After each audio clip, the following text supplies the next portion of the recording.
you beautiful lot, and welcome back to another video. She's back, she's recording again. It is day 47 of the long walk home. As you can see, the name is gone, I'm really happy. I have got my little MSR Hubber NX back. When I say I've got my MSR Hubber NX back, Royal Mail ended up losing my tent, so I took a little longer off trail than I planned to do, but actually I really needed that. My noggin needed that, my feet needed that. So Valley and Peak, who I do a lot of ambassador stuff with anyway, actually sent me their show copy to borrow, so thank you so much guys. So since I last saw you, I have finished the Pennine Way, so that was about 160 odd miles.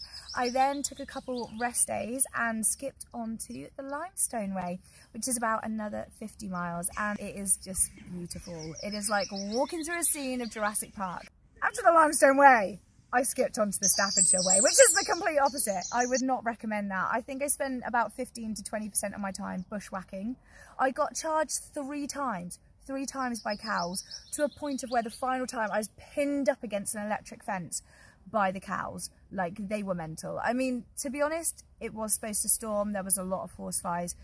They'd been aggy with other people, not just me. But my wrist is only now gaining full function back, because that was what I was pinned up against. And I was in such a state, the farmer actually let me stay in his house for the night, because I was just a mess, man. I couldn't go on for a wild camp that night. So yeah, it's been an adventure, but here we are at the start of the Heart of England Trail.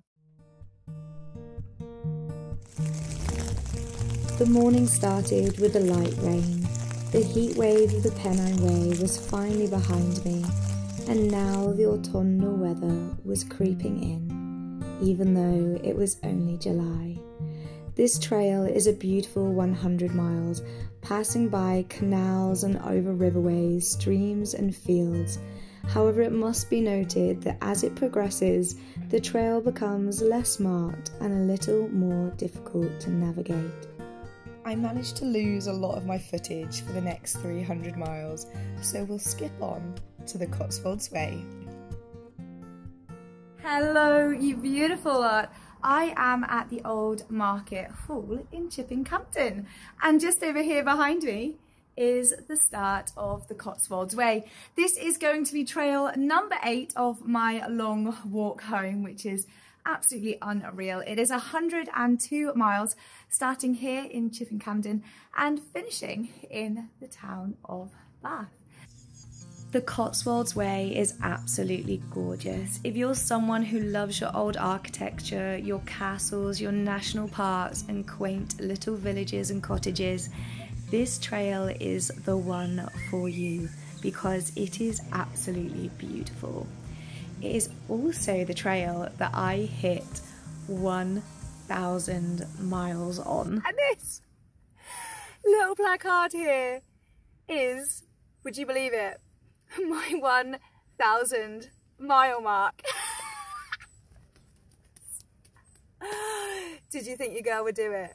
Because honestly, at times, I didn't think I would. Shortly after, I reached the remains of Bellisnap, dating back to 3000 BC. So far, they've found around 38 human skeletons here, with children as young as 6 months. This trail is full of history, and the wild camp that night was no different. I pitched in the remains of an Iron Age hill fort that had actually been used once more in 577 AD, before the Saxons went to war. I am sat tucked away behind a hill fort for a wild camp tonight, and look who's with me. Evening. It's Tom, weekend hiker. He has come to finish his last, is it 21 miles you've got left to do? 20 miles, yeah, just 20 miles. 20 miles. So he's going to finish the last 20 miles of his Cotswold Way journey that you had to stop in 2019, was it? Yeah, that's right. Yeah, and I've got the 20 miles left. So we're camping here, we're having some good old fire pot food, and hopefully we might, fingers crossed, get a sunset. Alrighty, Tom, go on. For all you gear geeks here, what tent have you got, mate? This is the Z-Pax Plex. It's the lightest tent in the world, and as you can tell, I'm really excited about it. He's loving it. Look, I'll go zoom in. Go on. What weight is this? 395 grams. That's mad, isn't it? And a lot of people are worried about the condensation, but what did you say to me this morning? So basically, if you pitch it right, the idea is that any condensation that builds up will drip off to the sides and then fall outside. And I was testing it out last night and worked a treat. We woke up early that morning before the sun had fully risen to make sure our tents were packed away. It can be quite common on the Cotswold Way for landowners to ask people to move on, so it's important to find a pitch late at night and be leaving early in the morning. These final 21 miles were absolutely beautiful, and we were blessed with some really cool sculptures of dragons and death on our way into the town of Bath. And here it is, Bath Abbey, the very end of the Cotswold Way, 102 miles, making the grand total so far 1,086. It is day 57 of the long walk home, and today I am walking from Bath to Frome to hit up the Mendip Way. So I've got 14 miles of path. It's actually quite a cute path. Can you get in? Can you see it? Hey, there we go. Cute path like this really. Only one cow field so far, touch wood. The next 14 miles were quite unique and not exactly what I was expecting. 2 miles of which were through this tunnel that had some very interestingly freaky music. Soon the trail led me past the longest serving pub in the UK, where I stopped to have a cheeky pint. And then the heavens opened. Today has been an absolute washout. I started off in Bath, so it's been about 16 miles, and I got so cold, guys. The rain has just been non-stop and everything was leaking through, like the waterproofs let all the water into my clothes, the wind was up, I was freezing. And I thought, well, I can walk for another 4 or 5 miles, another 2-3 hours, till it's like 9 o'clock and get away with a wild camp. Or, saw on the map, 2 miles in was a campsite. And I was just like, a good night's sleep for £10, I'm taking it. It is like a massive A-frame with a tarp. And it had a fire pit. But I just made a fire, I've got everything drying out. Look at all the steam coming off my shorts. Like, I'm so happy right now, and I've warmed up, and it is so freaking nice, because I was genuinely worried about how cold it was going to be tonight.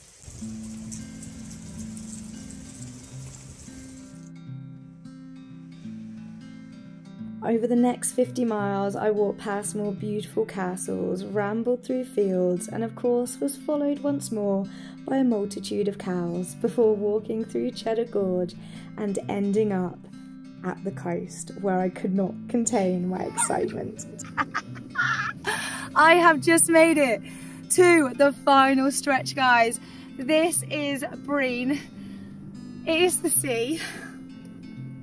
It is the first time I've seen the sea since Scotland, almost 30 hiking days ago, and I'm so happy.